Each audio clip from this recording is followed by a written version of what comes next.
सद्गुरु वाचोनी सापडेना सोया, सद्गुरु वाचोनी सापडेना सोया. सद्गुरु शिवाय आयुष्यामध्ये सोय सापडू शकत नाही महाराज. 1400 वर्ष जीवन जगले चांगदेव महाराज. लक्ष देऊन ऐका. 1400 वर्ष जीवन जगलेले चांगदेव महाराज माऊलींना भेटायला वाघावरती बसून गेले. कोणावरती?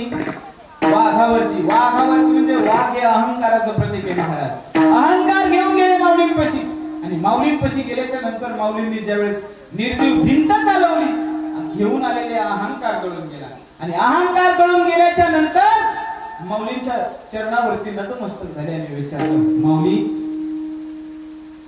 1400 वर्ष जीवन जगलो पण एवढं जीवन जगून पण मला समाधान मात्र भेटलं नाही.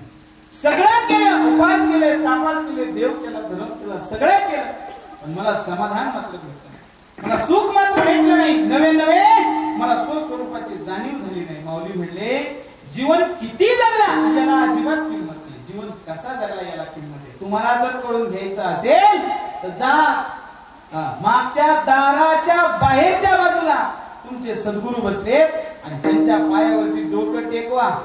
चांगदेव महाराज उठले आणि पावलं टाकत टाकत मागच्या दारातून बाहेर निघाले. बाहेर जाऊन येडा मारून आले. परत माऊलींपाशी आले आणि माऊलींपाशी आल्याच्या नंतर परत म्हणले, माऊली माग कुणीच नाही हो, माग कुणीच नाही. माऊली म्हणले, कुणीच नाही असं कसं? 10 वर्षाची पोरगी आहे का? हा म्हणले आहे. अहो मग तिचाच पाय धरा, तीच सांगेल तुम्हाला स्वरूप म्हणजे काय असतं, आपण म्हणजे कोण असतो. कोण सांगेल? 10 वर्षाची मुलगी सांगेल. जाऊन पाय धरा म्हणजे तिचं. हा म्हणले तिचंच पाय धरा. चांगदेव महाराज गेले आणि पाय पकडले, सांगितलं, आई मला मी कोण आहे सांगा, मला समाधान पाहिजे, मला या जीवनाचं सार्थक करून घ्यायचंय. मुक्ताबाई माग सरल्या, डोक्यावरती हात ठेवला आणि एक गोष्ट सांगितली, ब्रह्मा दिसे उघडे जगामध्ये, ब्रह्मा दिसे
माती मात्र एकच आहे, एकच. मुक्ताबाई सांगतात एकची माती नाना परी गती.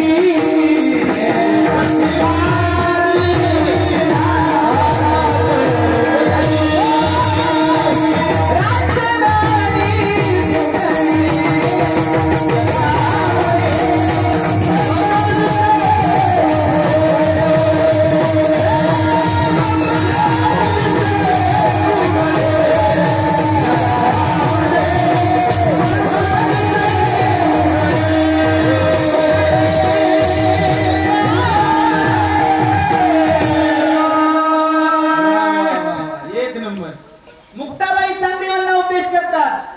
ब्रह्म दिसे उघडे जगामध्ये, ब्रह्म दिसे उघडे. एका सद्गुरूच्या चरणावरती जर डोकं ठेवलं ना महाराज, सगळीकडे देव दिसायला लागतो. कोणात देव नाही महाराज, कोणात देव नाही. ज्याला भूक लागली त्याच्या नजरेत बघा, तिथं देव दिसून जाईल तुम्हाला. कुठं देव दिसणार नाही. भरला घनदाट हरी दिसे. प्रत्येक ठिकाणी देव आहे, प्रत्येकाच्या हृदयामध्ये देव आहे.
शरण जाऊ त्यावेळी या देहाचं सार्थक होईल.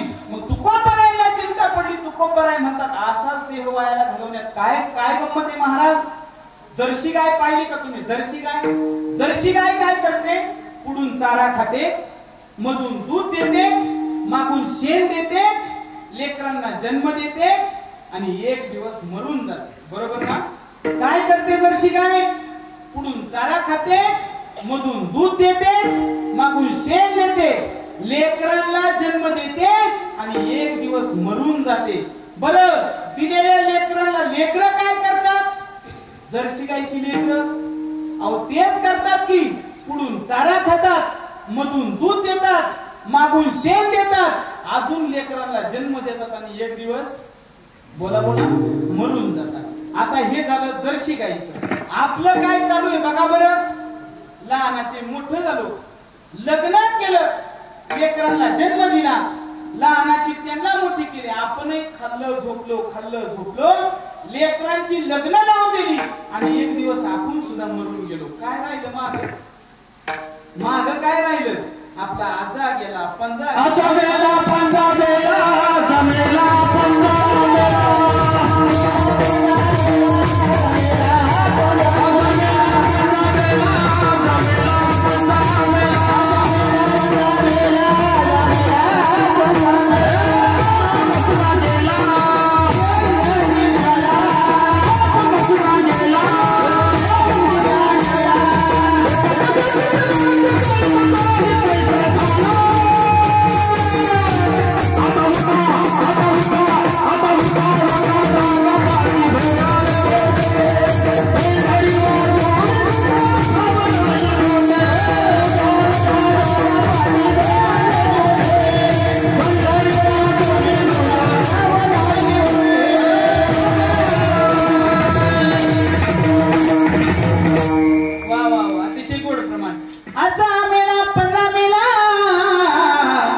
कष्टात केलं, आपल्या बापाचं लग्न लावून दिलं आणि एक दिवस आजा निघून गेला, पण देवाची प्राप्ती झाली नाही. गळ्यात माळ घातली नाही, कपडाला गंध कधी लावला नाही. आपल्या बापाने तेच केलं, एक दिवस आपलं लग्न लावून दिलं आणि आपला बापही गेला. आता आपली पाळी आली, आपण काय करतोय बघा जरा, थोडस विचार करा, कधीतरी सावध व्हा.